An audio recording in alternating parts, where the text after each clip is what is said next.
నువ్వు ధర్నా చేయాలి, మీ అయ్య కేసీఆర్ మీద ధర్నా చేయాలి. కేటీఆర్ మళ్ళొక్కసారి మా నల్లగొండ మంత్రుల మీద మాట్లాడే నైతిక విలువ లేదు.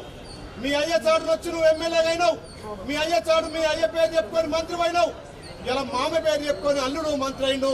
ఇలా కాంగ్రెస్ పార్టీలో ఉత్తమ్ కుమార్ రెడ్డి గాని కోమటిరెడ్డి వెంకరెడ్డి గాని త్యాగాలు చేసి ఇలా ఉమ్మడి నల్లగొండకు పేరు తెచ్చిరు.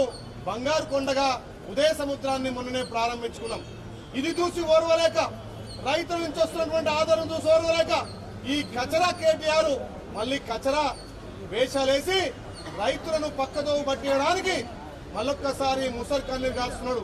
మరి రైతుల మీద ప్రేమ ఏమైకుంటే గతంలో రైతులకు ఏ రకంగా సంఖ్యలు వేసినావు, ట్రిబ్యునల్ విషయంలో కూడా సంఖ్యలు వేసినావు.